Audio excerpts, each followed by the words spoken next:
Isa sa mga prioridad na proyekto ni Kapitana Irene Biteng ang pagsasagawa ng mga drainage canal sa buong Minuyan proper. Sa pamamagitan ng maayos na koordinasyon at bayanihan ng mga residente, ang kanilang matagal na problema ngayon ay nasolusyonan na.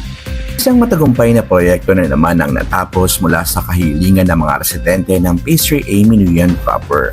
Proyektong pagsasagawa ng mga drainage canal at pathwalk, yan ang tinugunan ng ating Kapitana Irene Biteng kasama ang Chairman Committee on Public Works, Kagawad Jason Kama. Mula sa pagbabayanihan ng mga residente at suporta ng barangay, ang dating parado at sirang drainage sa kanilang lugar ngayon ay malinis at sementado na. Mula sa Barangay Minuyan proper, ating nakapanayam ang legislative staff mula sa Committee on Public Works, Mr. Juni Kama. Magandang umaga sa ating mga kapwa Komunenyos.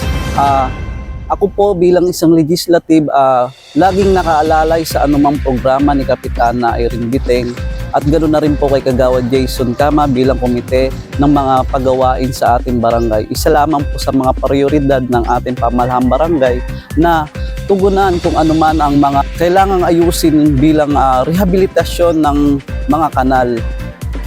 Kagaya na lang din po nito, talagang pong aking tinututukan dahil sa akin po naiatang ang mga ganitong proyekto ni Kapitana Irene Biteng.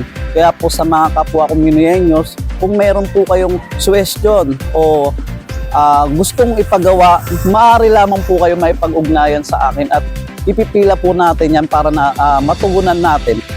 Isang mensaheng pasasalamat naman mula sa mga residente ng Phase 3A para sa kanilang mga kahilingan na natugunan ng pamahalaang barangay. Umaga po sa lahat. Ako po si Moisa Bisahagon, residente ng Block 5, Lot 9 sa Panlamig, Phase 3A, Towerville, Minuyan proper. Ito pong nangyari po sa kanal namin, matagal ko na po ito talagang ni-request. Nung una pa pong namumuno rito.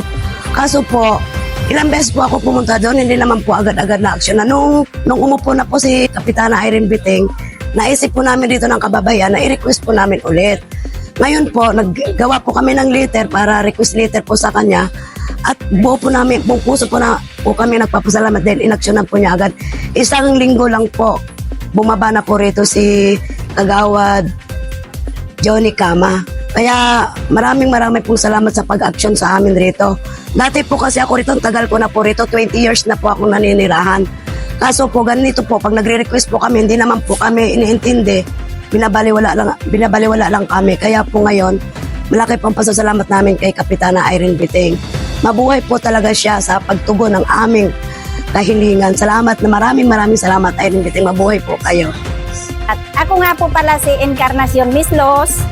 Nakatira po dito sa Block 5, Lot 9, Minuyan proper. Yan. At marami pong salamat, Kapitana, dahil napagbigyan nyo ang aming kahilingan na maayos po itong aming lugar, aming kalsada po. Dahil matagal na po ito namin na pinagdadasal na sana mapansin.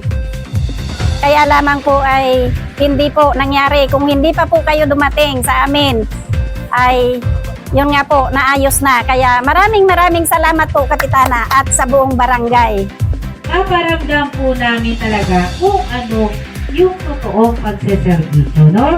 Lagi namin sinasabi, pamahalang barangay, ang opisina ni Kapitana bukas para sa inyo. Dahil naniniwala ang pamahalaang barangay na ang maayos na pagsaserbisyo ay dapat ramdam at diretso sa tao. Para sa Barangay Minuyan proper, ako po si Darren Pantayan, Barangay Public Information Office. Maraming salamat po. sa kalsada yung mga tapos ng huli. Nakakamusta po namin yung bawat isa po. Sa natin ngayon ng mga proyekto, yung